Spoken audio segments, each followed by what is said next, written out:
Peggy 18. You don't know how lucky you are that the Authority hasn't found you yet. If the Authority catches you and you don't have anything they need, you'll be dead. Rage is a first-person shooter foremost, but it's definitely got an adventure kind of exploration aspect. And it's not an RPG, but it's got that flavor and that feeling, and it's just much more in-depth than you'll ever get out of a normal first-person shooter. You know, you can kind of involve your mind in more than just your trigger finger.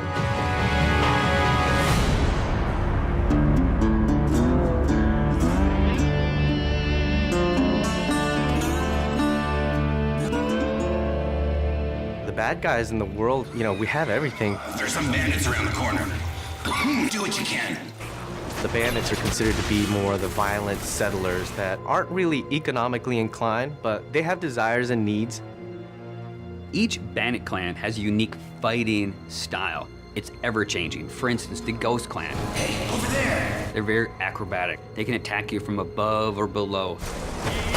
The Wasted Clan, what they lack in combat skills, they definitely make up for in personality. The Shrouded Clan, they've designed these remote control bomb cars that they use against you. We felt that with human type opponents, if you add personality to the fighting skills and add personality to the characters, it really makes the world more refreshing. We're losing this! But if you fight that enemy for 12 hours, I don't care how cool he was in hour 1, it's not going to be so cool in hour 12. So it's about mixing it up for the player. Not reinventing the rules, but give him something a little different around every corner, so that's what we strive to do. The Wasteland has a number of mutants. So there's a bit of mystery to where the mutants came from. Some people believe that the cosmic radiation in the impact winter affected human development. But some people believe that the Authority were conducting experiments on humans, and the failures were, of course, the mutants. Then, of course, there's the Authority. You don't really get to understand or know what they're about until later in the game, and they've kind of twisted this new reality to be what it is that the player will eventually find out as he gets to the end of the game. These guys are battle-hardened military badasses. They have full body armor. They can coordinate with other squads. They have heavy weapons. When you go from fighting mutants with sticks to bandits with pistols to facing off against the Authority, it's a different experience. These guys are tough, and they mean business.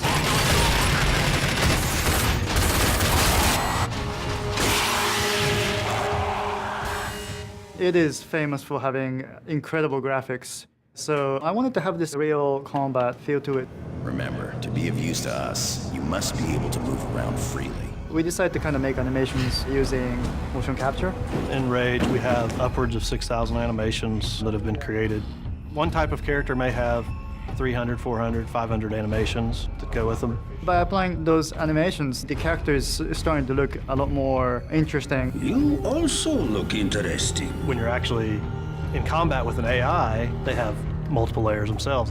When you shoot at the enemy, they'll actually react to the shot. So they'll freak out and they get into this scramble mode where he's running around trying to save his life and then dive into cover.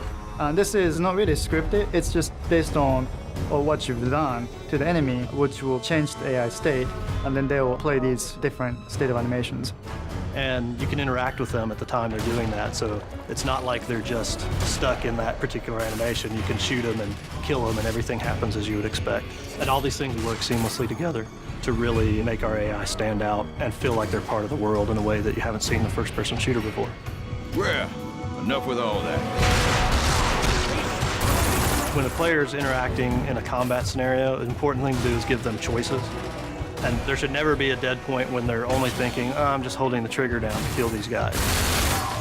Unpredictability and the element of surprise makes a great enemy. It's when you enter a room, you think you know the situation, and the AI does something that you don't expect.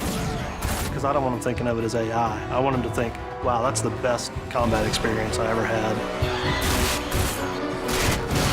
Show me what you can do, and get the hell out of here.